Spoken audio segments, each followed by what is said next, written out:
because if you can't, we could always watch the videotape. I didn't stop there. For each woman in the group, I created a scenario that would have driven her to tears. My self-pity was in full effect, and I was taking no prisoners. But Mitch was in on it too, one woman pleaded. Even he thought it was funny. Did he? Like he could say no to you women. He refers to you as the sirens. He knows of your magical powers. He's seen people fall at your heels. You convinced a Warner Brothers casting director to hold a fake audition. Mitch was putty in your hands. We have another surprise. Just trust us, one of the women said. She's got to be kidding, I thought. One of them handed me a phone.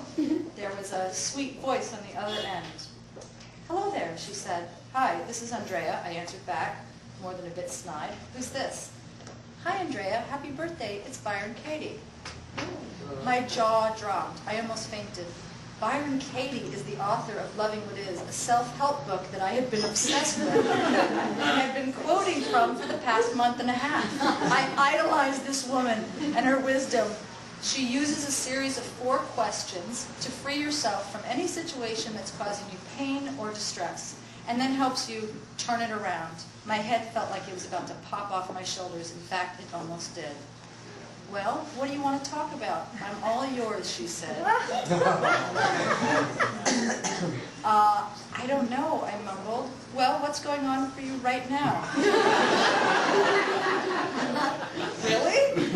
Where do I begin? I told her the whole story. By the end of our conversation with her, I felt like a new person, with a better handle on my fears and my friendships.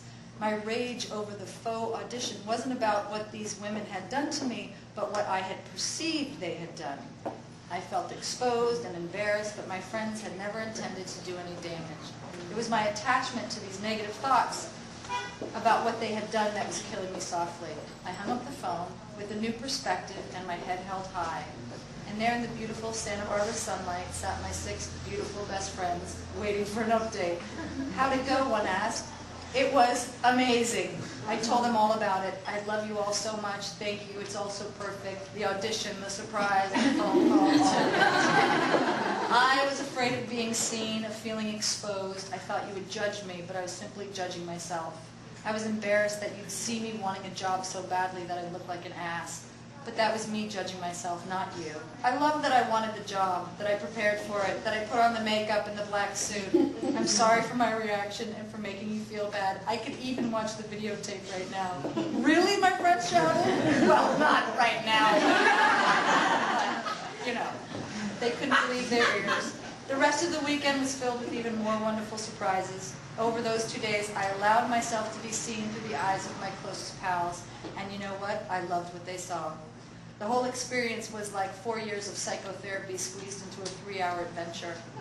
And like the controversial psychologist in New York who locked a patient in the trunk of his car and drove him around for hours to cure him of claustrophobia, my girlfriends cured me.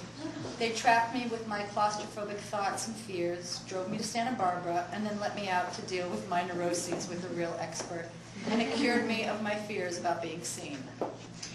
At the end of our trip, I assured each woman that putting me on the phone with Byron Katie had been the best gift ever. They'd given me more than a well-connected call. They'd forced me to love myself. Note to self, open your eyes to how your friends view you. You'll be surprised at what you see.